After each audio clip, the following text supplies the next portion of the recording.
Hi everyone, तो कैसे हो आप सब। आई होप कि आप सब अच्छे होंगे। My name is Ankush Kumar and your beautiful channel BTech poly by AK. तो इंजीनियरिंग फिजिक्स का यूनिट फर्स्ट का लेक्चर नंबर 6 है, जो जिसके अंदर हम आज पढ़ने वाले हैं वो स्टूडेंट हम पढ़ेंगे detection of matter waves. Is very very important. 5 marks में आता ही आता है, 5 या 7 मार्क्स में आएगा, ठीक है, या फिर 2 नंबर में आएगा। डिटेक्शन ऑफ मैटर वेव्स क्या होता है, हाई जोश और हाई एनर्जी के साथ आज के लेक्चर की शुरुआत करते हैं। हेडिंग डालिए detection of matter waves. Detection of matter waves क्या है student? According to de Broglie wavelength. De Broglie wavelength, बार बार डी ब्रोगली पढ़े जा रहे हैं। यदि आपने इससे पहले वाला लेक्चर नहीं देखा है तो वो लेक्चर, उसका लिंक आपको डिस्क्रिप्शन बॉक्स में मिल जाएगा। सबसे पहले उस लेक्चर को देखिए, देन इसके बाद इस पर आइए। According to de Broglie wavelength, matter waves are generated by the motion. जो आपके पास मैटर वेव्स जो रहती हैं वो किससे जनरेटेड होती है? मोशन से जनरेटेड होती हैं। जो भी आपके पास वेव जो रहेगी वो किससे जनरेटेड होती है? मोशन से जनरेटेड होती है। Of the microscopic and macroscopic particle. Microscope particles हो सकते हैं या फिर मैक्रोस्कोपिक पार्टिकल्स हो सकते हैं। माइक्रोस्कोपिक क्या होते हैं? जो छोटे छोटे पार्टिकल्स होते हैं, जैसे ये मार्कर है, मार्कर के अंदर बहुत सारे क्या है? पार्टिकल्स क्या वो हमें दिखाई दे देंगे? नहीं देंगे। यदि आप माइक्रोस्कोपिक से देखेंगे तभी दिखाई देते हैं, उनको हम बोलते हैं माइक्रोस्कोपिक पार्टिकल। मैक्रोस्कोपिक जो बड़े बड़े पार्टिकल्स होते हैं, जो जिनको हम अपनी आंखों से देख सकते हैं, जिनको हम अपनी आंखों से, प्यारी सी आंखों से देख सकते हैं, उनको हम क्या बोलते हैं? मैक्रोस्कोपिक पार्टिकल्स बोलते हैं। Is that clear? But in case macroscopic particles या मैक्रोस्कोपिक बॉडी, जो आपके पास बड़ी बड़ी बॉडी रहती है, बड़ी बड़ी बॉडी मतलब एक फुटबॉल हुई या फिर ये मार्कर हुआ, जो या फिर प्लैनेट्स जो रहते हैं, वो आपके पास क्या होती हैं? बड़ी बड़ी बॉडीज होती हैं। The de Broglie wavelength is too shorter. तो उनकी जो वेवलेंथ जो रहती है स्टूडेंट, वो क्या रहती है? कम रहती है, बहुत छोटी हो जाती है।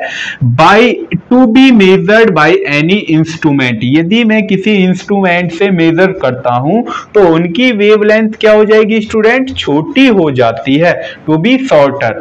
सो the significance of matter waves for the macroscopic object are insignificant. जो आपके पास जो मैक्रोस्कोपिक ऑब्जेक्ट जो रहते हैं, उनकी जो मैटर वेव्स रहती है या फिर उनकी जो वेवलेंथ रहती है, वो क्या रहती है? इनसिग्निफिकेंट रहती है। क्या रहती है? इनसिग्निफिकेंट। अब इनसिग्निफिकेंट का मतलब कि उनको या तो उनकी वैल्यू क्या रहेगी? एकदम फिक्स रहेगी। जब फिक्स रहेगी तो उसी को हम क्या बोलते हैं? इनसिग्निफिकेंट बोलते हैं। जैसे यहां पर एक एग्जांपल लेंगे, एग्जांपल से आपको समझ में आ जाएगा कि मैं क्या बोलना चाह रहा हूं, ठीक है।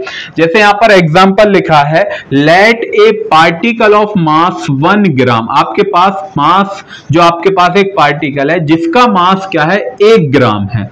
1 ग्राम का आपने पार्टिकल लिया और वो पार्टिकल मूव कर रहा है with velocity 10 to the power 3 metre पर सेकेंड से 10 टू द पावर 3 पर सेकेंड से क्या कर रहा है? वो मूव कर रहा है।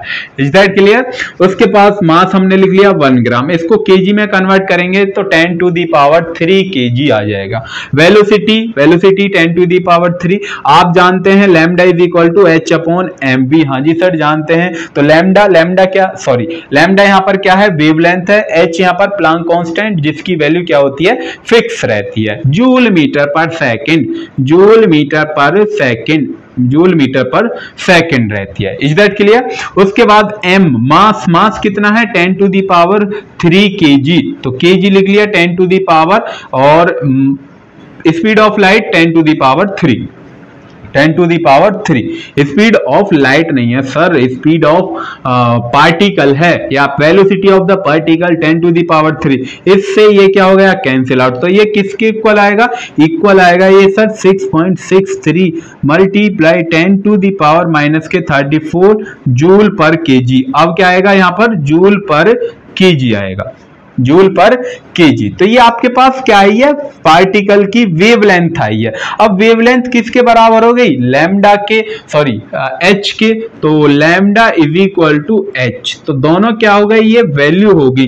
तो इसकी तो वैल्यू क्या थी, फिक्स थी स्टूडेंट। जब इसकी वैल्यू फिक्स थी तो हमें निकालने की क्या ही नीड थी, तो यहां से ये क्या हो गया, इनसिग्निफिकेंट हो जाता है। तो इसकी जो वेवलेंथ हो जाएगी वो क्या हो गई, बहुत छोटी हो गई है। देख पा रहे होंगे माइनस में 34 है, माइनस इसके पीछे माइनस में 34 10 टू दी पावर मतलब 10 के पीछे 34 जीरो से इस यदि आप इसको डिवाइड करेंगे तब उसकी क्या आएगी, वेवलेंथ आएगी, पार्टिकल की वेवलेंथ। तो ये आपके पास क्या हो गई, शॉर्टर हो गई।